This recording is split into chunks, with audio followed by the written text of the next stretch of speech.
First tonight to the state's Midwest, where test drilling for gas has hit a well of resentment.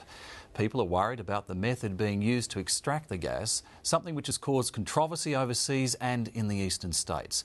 There, the process has contaminated underground aquifers, polluted drinking water supplies and caused property values to plummet and started heated political arguments. Residents in the Midwest of the state claim the government and the exploration companies have left them in the dark. Catherine Diss has the story.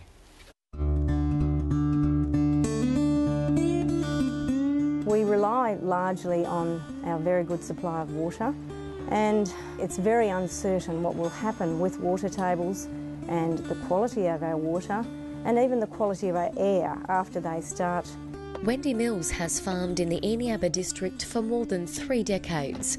She's concerned about how unconventional gas is being extracted from tenements in the area and the potential damage it could cause to prime agricultural land. We've got a crop of oats here, Catherine, in front of us, and extends all down and around the corner and down towards the south.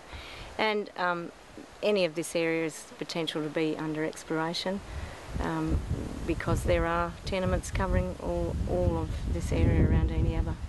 And what it might mean to us in the future, we're just not sure. The process is called hydraulic fracturing, and it's used to extract hydrocarbon gases trapped in rock deep below the surface. Drillers inject water, chemicals and sand at high pressure to split the rock open and create a pathway to the surface. The process has attracted criticism in the US, Europe and on the east coast of Australia. Sydney, it's time to move! AGL, go to hell! AGL, go to hell! Some US states have banned it or placed a moratorium on the process. Protesters in Queensland are calling for an end to it, while the New South Wales government has halted further gas fracking while it tightens regulations governing the industry. The wave of protests in eastern Australia has triggered alarm bells for landholders in the west. It seems hard to get information when you're trying to find something out.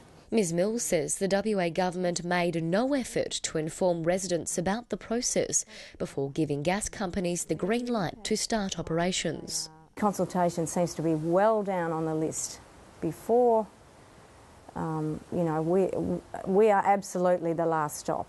And by the time that everybody else has given their permission, then we may be informed. And landowners aren't only concerned about the impact on farming operations.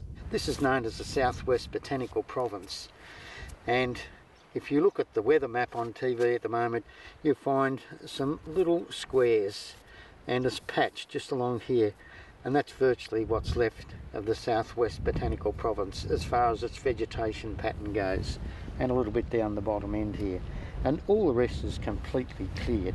Alan Tinker left Victoria 20 years ago, settling in the Midwest to pursue his passion for wildflowers.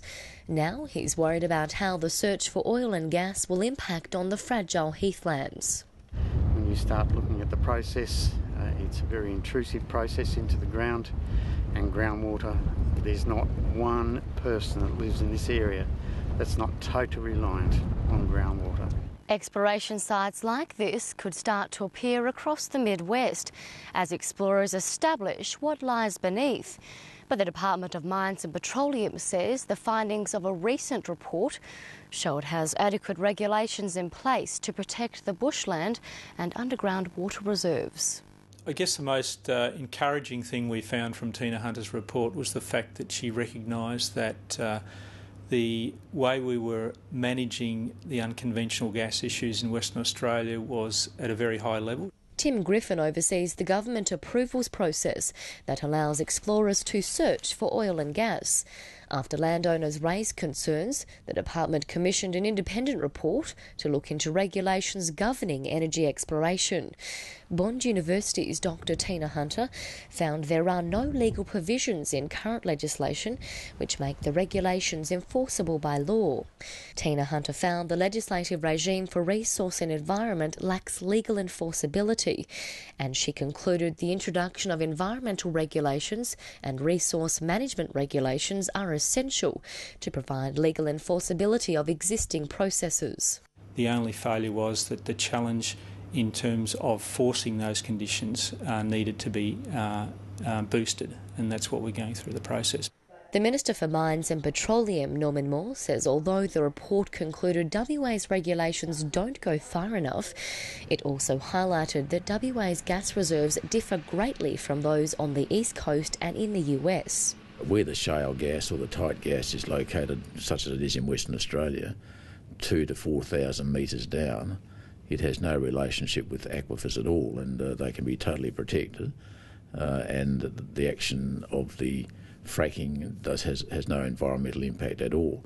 The coal seam gas reserves on the East Coast are found at much shallower depths and are therefore closer to underground aquifers.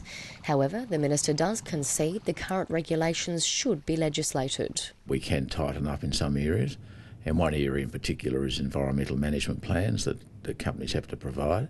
WA's onshore gas reserves are found in the Perth and Canning basins. The government says it's a resource it simply can't overlook. Western Australia has about the 5th largest known reserves of underground shale gas and tight gas in the world. The Department of Mines estimates the resource potential in WA's onshore reserves almost doubles that which is available in the state's offshore basins. Analysts say pressure to find new fossil fuels in Western Australia is driving the fracture stimulation process. The easy gas is gone, where you could just drill a hole and out would come the gas at 30 million cubic feet a day, and off you went. Now you have to do these high-cost fracture stimulation to get these wells to flow. You're basically squeezing that gas out of the shales before it really wants to come out. And it's a costly, expensive exercise, and it's not without risks. But then we have to say, what's the alternative? The energy industry accepts they have work to do, convincing local residents that the exploration will be safe for the environment and their businesses. The industry recognises that it might be confident, but it needs to do a better job of engaging the community so it can understand the safeguards that are employed and be more informed in the way it engages with the regulation and the company conducting the activity. But for local residents, the resource potential means little if it is a threat to their livelihood. We are discussing amongst ourselves the best way that we can perhaps be more represented with our ideas, because at the moment people are saying, what does it mean and how have you found out about it? And unfortunately it's by accident. There are concerns, and it would be very nice to have our government come and talk to the local communities and at least let us know exactly what is going on. The department says it's working hard to let people know what to expect.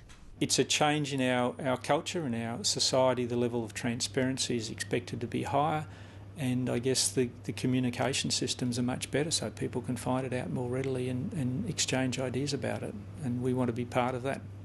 The department will start community information sessions in the new year, something landowners would have preferred to have received earlier.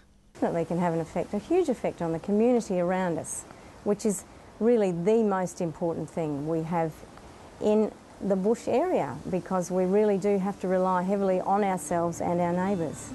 And if we have less neighbours, it makes it much more difficult to have any sort of a safe and an enjoyable life out here.